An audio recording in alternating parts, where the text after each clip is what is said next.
राधे राधे दोस्तों, स्वागत है हमारे YouTube चैनल टारगेट नाउ में। प्रैक्टिस सेट नंबर 22 का आज हम लोग सुपर फास्ट रिवीजन बहुत अच्छे से करेंगे एंड आशा करती हूँ कि आपके जो पिछले प्रैक्टिस सेट हैं उनका बहुत अच्छे से आपने रिवीजन कर लिया होगा। तो चलिए हम लोग अपना पहला क्वेश्चन स्टार्ट करते हैं। और पहला क्वेश्चन क्या कह रहा है कि दुन्ना पोथुला पांडुगा ये किस राज्य में मनाया जाता है? तो ये तेलंगाना में मनाया जाता है और ये दिवाली के अवसर पर मनाते हैं और भैंसों का मेला भी लगता है। भैंसों का मेला भी लगता है। नेक्स्ट है कि तेलंगाना के और भी उत्सव, तो बोनालू उत्सव जिसमें किसकी पूजा होती है? देवी महाकाली की पूजा होती है, महाकाली की। मेघराम जतारा जो कि 4 दिन होता है। समका सरक्का जतारा, नागोबा जतारा और बथुकम्बा जो कि एक फूलों का त्यौहार है, 9 दिन मनाते हैं। और तिरुपति तिरुमला सेलिब्रेट भी करते हैं, कितने दिन? तो 9 दिन करते हैं। ऐसे ही अलाई बलाई एक ये दशहरे के दिन मनाया जाता है, दशहरे के दिन। और ये सारे त्यौहार जो हैं ये तेलंगाना में मनाए जाते हैं। नेक्स्ट अब आते हैं पश्चिम बंगाल के त्यौहार। तो पश्चिम बंगाल का केंडुली जो उत्सव है ये मकर संक्रांति के दिन मनाते हैं। ऐसे ही पश्चिम बंगाल का दुर्गा पूजा, नबोबोर्सो, जगधात्री पूजा और बेरा उत्सव, रामकेली उत्सव, नबला, गंगा सागर मेला और पोइला बैसाखी ये सारे उत्सव पश्चिम बंगाल में मनाए जाते हैं। नेक्स्ट है question number second. Question number second क्या है कि चिट्टी बाबू ये कौन सा वाद्य यंत्र बजाते हैं? तो ये वीणा बजाते हैं। ऐसे ही वीणा के और भी एक और वादक हो गए तो एस बालाचंदर हो गए। ऐसे ही गिटार के वादक कौन हो गए? तो बैजू धर्मजन हो गए। तबला वादक कौन हो गए? तो अबन मिस्त्री। बांसुरी वादक कौन हो गए? तो बहुत ही मोस्ट इंपॉर्टेंट टी.आर. महालिंगम। कौन है? टी.आर. महालिंगम। नेक्स्ट है सरोद वादक कौन है? तो ये कौन हो गए? बसंत काबरा। मृदंगम वादक नेवेली नारायण हो गए। पखावज वादक ऋषि कुमार उपाध्याय हो गए। नादस्वरम कौन बजाते हैं? तो शेख चिन्ना मौला बजाते हैं। स्वामीनाथन सेल्वा गणेश ये कौन कहते हैं? ये क्या बजाते हैं? तो ये कंजीरा बजाते हैं। और दक्षिणामूर्ति पिल्लई भी क्या बजाते हैं? तो ये भी कंजीरा बजाते हैं। नेक्स्ट अब आते हैं क्वेश्चन नंबर थर्ड कि होलिका दहन किस दिन मनाया जाता है हिंदू कैलेंडर में? तो ये फागुन पूर्णिमा को मनाते हैं। कब? फागुन पूर्णिमा को मनाते हैं। और जो होलिका के रूप बहुत सारे हैं, जैसे होला मोहल्ला हम लोग कहाँ मनाते हैं? तो ये पंजाब में मनाते हैं। कहाँ पे? ये मैंने पीएम लिख दिया, ये पंजाब है। नेक्स्ट है लठमार होली, ये बरसाना मथुरा में मनाते हैं। सिगमो ये भी होली का ही रूप है जो कि हम लोग गोवा में मनाते हैं। रंग पंचमी जो कि महाराष्ट्र और मध्य प्रदेश और राजस्थान में मनाई जाती है। खड़ी होली जो कि उत्तराखंड में मनाते हैं। ऐसे ही मंजल क्या कहते हैं कुली, ये कहाँ पे मनाते हैं? तो केरल में। ढोल यात्रा जो कि पश्चिम बंगाल में। और फगुआ जो कि बिहार में मनाते हैं। और क्या कहते हैं याओ सांग, ये कहाँ मनाते हैं? तो ये हम लोग मणिपुर में मनाते हैं। ये सारे के सारे होली के रूप हैं। नेक्स्ट क्वेश्चन नंबर 4 कि भारत में पहला रॉकेट कब लॉन्च हुआ था? तो 1963 में लॉन्च हुआ था। 1963 में, जिसका नाम क्या था? RH-200। प्रथम उपग्रह ये कब लॉन्च हुआ? कौन सा था? तो ये 19 अप्रैल 1975 को आर्यभट्ट नाम था। प्रथम संचार उपग्रह जो कि 19 जून 1981 को लॉन्च हुआ और इसका नाम क्या था? एप्पल था। क्या नाम था? एप्पल। ऐसे ही चंद्रयान फर्स्ट 22 अक्टूबर 2008 को लॉन्च हुआ और PSLV C11 से लॉन्च हुआ था। इसरो का 100वां अभियान 2012 में लॉन्च हुआ GSLV-F-15 से। नेक्स्ट कि मंगलयान जो कि 5 नवंबर 2013 को लॉन्च हुआ PSLV-C25 से। नेक्स्ट क्वेश्चन नंबर फिफ्थ क्या कह रहा है कि विनेश फोगाट जो है इन्होंने वर्ल्ड चैंपियनशिप में जीतने वाली पहली भारतीय हैं जिन्होंने 2 पदक जीते हैं जो कि 2019 और 2022 में इन्होंने कांस्य पदक जीते थे। और क्या कहते हैं राष्ट्रमंडल खेल और एशियन गेम्स में इन्होंने गोल्ड जीता है। खेल रत्न इनको 2020 में मिला था और हरियाणा राजनीति में इस समय सक्रिय हैं। ओलंपिक में फाइनल में ये वेट इनका जो कैटेगरी थी वो 50 कैटेगरी से खेल रही थी और ये इनका 100 ग्राम जो था वेट क्या होता ये इनका अधिक था। नेक्स्ट है कि कुश्ती में पहला ओलंपिक पदक ये किसने जीता? तो साक्षी मलिक ने, जो ब्रॉन्ज लेके आई थी। और इनकी बुक का क्या नाम है? तो विटनेस नाम है। क्या नाम है? विटनेस। नेक्स्ट है कि ओलंपिक संघ के अध्यक्ष कौन है? तो क्रिस्टी कोवेटी हैं जो कि जिम्बाब्वे के हैं और ये पहली महिला अफ्रीकन है। नेक्स्ट अब आते हैं क्वेश्चन नंबर 6। क्वेश्चन नंबर 6 क्या है कि क्लीन एंड जर्क तकनीक का प्रयोग किया जाता है, तो ये कहाँ किया जाता है? तो जो क्लीन का प्रयोग है ये कंधे तक, और जर्क जो कंधे से ऊपर, तो इनका प्रयोग वेट लिफ्टिंग में किया जाता है। ऐसे ही पावर लिफ्टिंग की भी 3 टेक्निक होती है। एक होती है स्काउट, एक होती है डेडलिफ्ट, और एक होती है बेंच प्रेस होती है। एक क्या होती है? बेंच प्रेस होती है। नेक्स्ट है कि पहला भारत तोलन में पदक जो कि किसने जीता था? तो 2000 का सिडनी ओलंपिक जिसमें कांस्य पदक जीता था कर्णम मल्लेश्वरी ने। किसने? कर्णम मल्लेश्वरी ने जीता था। और दूसरी बार किसने जीता? तो मीराबाई चानू ने जीता था 2020-21 के टोक्यो ओलंपिक में। कौन से? टोक्यो ओलंपिक में जीता था। नेक्स्ट अब आता है क्वेश्चन नंबर 7। क्वेश्चन नंबर 7 क्या है कि मैला आंचल। मैला आंचल ये किसका उपन्यास है? तो ये किसका उपन्यास है? फणीश्वर नाथ रेणु का है। कितने पाकिस्तान किसने लिखी है? तो कमलेश्वर जी ने लिखी है। श्रद्धा का दौर ये हरिशंकर परसाई की है। काशीनाथ सिंह की पुस्तक कौन सी है? तो रेगन पर रघु और काशी की 80 है। छीलते हुए अपनों को ये किसकी है? तो नंद किशोर आचार्य जी की पुस्तक है। राग दरबारी किसकी पुस्तक है? तो श्रीलाल शुक्ल की पुस्तक है। मलिक मोहम्मद जायसी की बहुत इंपॉर्टेंट पुस्तक पद्मावत। विष्णु शर्मा की कौन सी पुस्तक है? तो पंचतंत्र है। और ऐसे ही नंदीकेश्वर की पुस्तक है अभिनय दर्पण, और इल्गो अदगिल ने लिखा है शिल्पादिकरम लिखा है। कौन सी पुस्तक लिखी है? शिल्पादिकरम। ऐसे ही मृग नयनी पुस्तक किसने लिखी है? तो वृंदावन लाल वर्मा ने लिखी है। Next question number 8। Question number 8 क्या है कि भारत के प्रथम पिछड़ा वर्ग आयोग की अध्यक्षता ये किसने करी थी? तो ये काका कालेलकर ने करी थी। पहला पिछड़ा वर्ग आयोग की स्थापना 1953 में करी गई थी। दूसरा जो कि बी आर मंडल जी थे, अध्यक्षता करी थी इन्होंने, और 1970 में। जो ओबीसी कमीशन आयोग है ये आर्टिकल 338 बी में है। वर्तमान में स्वरूप ये 14 अगस्त 1993 को हुआ, और संवैधानिक दर्जा ये 102वां संविधान संशोधन 2018 से मिला। किसको? आर्टिकल को 338 बी को और 342 ए को। नेक्स्ट है कि वर्तमान में अध्यक्ष कौन है? तो हंसराज अहीर है। नियुक्ति राष्ट्रपति के द्वारा होती है। कार्यकाल 3 वर्ष का होता है, और कौन से मंत्रालय के अधीन आता है? तो सामाजिक न्याय और अधिकारिता मंत्रालय के ये अधीन आता है। नेक्स्ट अब आते हैं क्वेश्चन नंबर 9 कि राष्ट्रीय महिला आयोग की स्थापना किस अधिनियम के तहत की गई थी? तो राष्ट्रीय महिला आयोग की स्थापना राष्ट्रीय महिला आयोग अधिनियम के 1990 के तहत करी गई थी। वैधानिक स्वरूप इसको 1992 में मिला, और प्रथम अध्यक्ष जयंती पटनायक थी। हेड जो कि 1+5 मतलब एक अध्यक्ष, 5 सदस्य, टोटल मिला के 6। नेक्स्ट है कि एक सदस्य SC ST का होना जरूरी है। नियुक्ति जो करते हैं वो प्रेसिडेंट करते हैं। कार्यकाल इनका भी 3 वर्ष का होता है। वर्तमान में अध्यक्ष कौन है? तो श्रीमती विजया है, और सिविल कोर्ट की शक्तियां प्राप्त हैं इनको सिविल कोर्ट की शक्तियां प्राप्त हैं। नेक्स्ट अब आते हैं क्वेश्चन नंबर 10। क्वेश्चन नंबर 10 क्या है कि राष्ट्रीय अल्पसंख्यक आयोग की स्थापना कब करी गई थी? तो देखो अल्पसंख्यक ये आर्टिकल 29 और 30 में, और स्थापना 17 मार्च 1993 को करी गई थी। 7 सदस्य हैं इसमें, 1+1+5 अन्य। जो 5 अन्य है इसमें अध्यक्ष इसी में ऐड है, और प्लस 4 सदस्य। पहले ऐड कौन थे? तो सरदार अली खान थे। वर्तमान में इकबाल सिंह है, और 2011 में कि अल्पसंख्यक कितने थे? तो 19.11 में थे, 19.3 थे, 3%, जिसमें सबसे ज़्यादा मुस्लिम थे, 14.2% थे। नेक्स्ट है कि लोकपाल। ये क्वेश्चन लोकपाल के बारे में पूरा सब कुछ एक साथ लिखती है। तो लोकपाल चयन समिति में कौन कौन शामिल होता है? तो PM, लोकसभा अध्यक्ष, CGI और एक विधिवेत्ता होते हैं। जांच जो ये लोकपाल करते हैं ये CBI के माध्यम से करते हैं। लोकपाल जो शब्द दिया था वो LM सिंघवी ने दिया था। लोकपाल का जो लोगो है ये प्रशांत मिश्रा ने दिया था। पहला बिल जो आया था वो 1968 में आया था। कब आया था? 1968 में आया था। लोकायुक्त विधेयक कब आया? तो ये कब आया? 1971 में महाराष्ट्र में आया था सबसे पहले। नेक्स्ट है कि दुनिया में सबसे पहले विचार किसने रखा था लोकपाल का? तो स्वीडन में, जो कि 1809 में ओम बट्समैन प्रयोग किया गया। इस वर्ड को ओम बट्समैन बोला गया। 2013 एक्ट से ये केंद्र और राज्य में लाया गया था। नेक्स्ट है कि लोकपाल के पहले अध्यक्ष कौन थे? तो पिनाकी चंद्र घोष थे। वर्तमान में अध्यक्ष अजय माणिक राय हैं, और सदस्य कितने होते हैं? 1+8। नियुक्ति कौन करते हैं? तो प्रेसिडेंट करते हैं। 5 वर्ष या 70 वर्ष जो पूरे हो जाए। नेक्स्ट अब आएंगे क्वेश्चन नंबर 12 पे। क्वेश्चन नंबर 12 क्या है? ये भी पूरा मैं एक साथ लिखती चली गई थी। तो सबसे पहले क्वेश्चन है बलबन। बलबन जो कि 1256 से लेकर 87 तक रहा। लो रक्त की नीति इन्होंने अपनाई। सिजदा प्रथा और पाबोस प्रथा इन्होंने ही स्टार्ट किया।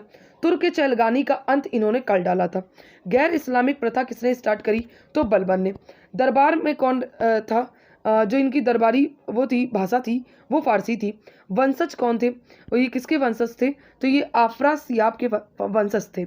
नेक्स्ट है कि तुगरिल खां का विद्रोह बंगाल में ये 1279 में किया था। नेक्स्ट है question number 13। Question Jalaluddin Khilji का जो शासनकाल था ये 1290 से लेके 1296 था। जलालुद्दीन खिलजी की हत्या किसने कर दी थी? तो अलाउद्दीन खिलजी ने हत्या कर दी थी। जलालुद्दीन खिलजी को सहिस्ता खां की उपाधि किसने दी थी? तो कैकूबाद ने दी थी। दरबारी कौन था इसका? तो ये हसन देहलवी था। और कौन थे? तो अमीर खुसरो थे। अमीर खुसरो को तोताए हिंद कहते हैं। 8 सुल्तानों का इन्होंने दरबार देखा था। इनकी जो किताबें थी वो नूरसिपिहिर थी, खजाइन उन हुतुफ थी और तुगलकनामा थी। अलाउद्दीन खिलजी का जो शासनकाल 1296 से लेके 1316 तक था और देवगिरी का अभियान किया था 1296 में। नेक्स्ट है कि गुलाम वंश का अंतिम शासक कौन था? तो ये कौन था? कैमूर्स था। कौन था? कैमूर्स था। नेक्स्ट है क्वेश्चन नंबर 14 कि अलाउद्दीन खिलजी के जो अभियान थे वो क्रम वाइज लिखना था। तो गुजरात अभियान कब हुआ था? 1299। जो कि शासक कौन थे? कर्णदेव थे। रणथंभौर अभियान 1301 में हमीर देव थे। वारंगल अभियान 1310 में। चित्तौड़ अभियान 1303 में जो कि राणा रत्न सिंह जी क्या कहते हैं इसके शासक थे। नेक्स्ट है कि राय रायन की उपाधि किसने दी थी? तो रामचंद्र देव ने दी थी। बचपन का नाम क्या था? तो ये क्या बचपन का नाम क्या था? तो गुरसास्प था और इन्हें सिकंदर ए सहानी कहा गया। स्थायी सेना इन्होंने रखी। एकता प्रथा इन्होंने खत्म कर दिया। नकद वेतन इन्होंने स्टार्ट कर दिया। इनके में सेनापति कौन थे? तो उलूग खां और नुसरत खान जो कि नॉर्थ इंडिया में थे और मलिक काफूर जो कि साउथ इंडिया में थे। बाजार नियंत्रण स्टार्ट किया और जिसमें बरीद थे, गुप्तचर थे। सार्वजनिक वितरण प्रणाली स्टार्ट करी। मूल नियंत्रण स्टार्ट किया और घोड़े दागने की प्रथा इन्होंने स्टार्ट करी। दीवाने रियासत जो वाणिज्य मंत्री थे और क्या कहते हैं सहनाई रियासत ये कौन थे? तो ये व्यापारी थे। कौन थे? व्यापारी थे। और बाजार की देखभाल का पद याकूब को दिया। भूमि कर 1/2 लेते थे और खुम्स जो कि 4/5 स्टेट के लिए और 1/5 ये लुटेरे को देते थे। नेक्स्ट है कि ये घड़ी कर और चरी कर भी लेता था। डाक विभाग जिस स्टैटिक जी के अपनी क्लास पे क्वेश्चन नंबर 16 पे। क्वेश्चन नंबर 16 क्या है कि शाही महलों में हिंदू देवी देवताओं की पूजा ये नसरुद्दीन खुसरो शाह के समय होती थी और ये खिलजी वंश का अंतिम शासक था। खलीफा उल्लाह की उपाधि इसने धारण करी थी और बाजार नियंत्रण प्रणाली इसने समाप्त कर दी थी। नेक्स्ट क्वेश्चन 17 कि किस सुल्तान ने देवगिरी का नाम कुबुतुल इस्लाम रखा था? तो ये किसने रखा था? मोहम्मद बिन तुगलक ने रखा था और मोहम्मद बिन तुगलक ने राजधानी परिवर्तन करी थी दिल्ली से देवगिरी और देवगिरी के नाम दौलताबाद रख दिया था। एंड तुगलक जो वंश था ये तुगलक वंश में स्थापना किसने करी थी? तो गयासुद्दीन तुगलक ने करी थी। और सबसे पहले नहरें किसने बनवाई थी? तो इन्होंने। और इनका शासनकाल 1320 से लेकर 25 तक था। उसके बाद मोहम्मद बिन तुगलक आया 1325 से लेकर 51 तक। सबसे पढ़ा लिखा था लेकिन इनको रक्त पिपासु कहा गया। और फिर उसके बाद आए फिरोज शाह तुगलक जो कि 1351 से लेकर 88 तक थे।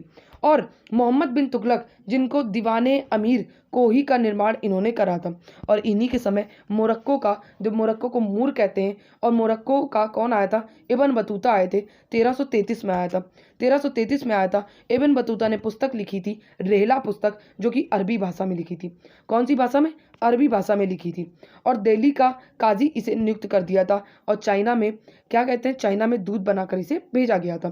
फिरोज शाह तुगलक जो कि सबसे अधिक नहरें खुदवाई इन्होंने ही खुदवाई हैं। नेक्स्ट अब आते हैं क्वेश्चन नंबर 18।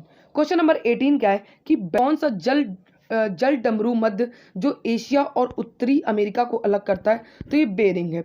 पाक जल डमरू जो कि इंडिया और श्रीलंका को अलग करता है, जिब्राल्टर जल डमरू जो कि मोरक्को स्पेन को अलग करता है, मलक्का जो कि सुमात्रा और मलय को अलग करता है और इंडोनेशिया और मलेशिया को अलग करता है, हारमुज जो कि फारस की खाड़ी और ओमान को अलग करता है, एंड बास्पोरस जो कि मरमरा और काला सागर को अलग करता है, सुंडा जो कि जावा और हिंद महासागर को अलग करता है। नेक्स्ट अब आते हैं क्वेश्चन नंबर 19। क्वेश्चन नंबर 19 क्या है कि बोथनिया की खाड़ी ये कहाँ पर है, तो फिनलैंड में, और ऐसे ही बैफिन की खाड़ी जो कि कनाडा में, कारपेंट्रिया की कहते खाड़ी ये ऑस्ट्रेलिया में है, और बिस्के की खाड़ी कहाँ पे, तो ये फ्रांस में, कहाँ पे, फ्रांस में। नेक्स्ट है क्वेश्चन नंबर 20 कि आइलैंड आइलैंड और उसकी ओन कंट्री जो कहते हैं एल्यूशन द्वीप है, इसमें किसका अधिकार है, तो यर्शे का, बियर द्वीप में नॉर्वे का अधिकार, और फ्रांस जोसेफ में रशिया का, और ग्रीनलैंड में डेनमार्क का अधिकार है। ग्रीनलैंड सबसे बड़ा द्वीप है और ये आर्कटिक महासागर में। नेक्स्ट है कि न्यू फाउंडलैंड द्वीप जो कि कनाडा में, नॉर्थ आइलैंड द्वीप जो कि कहते हैं इसमें न्यूजीलैंड का अधिकार है।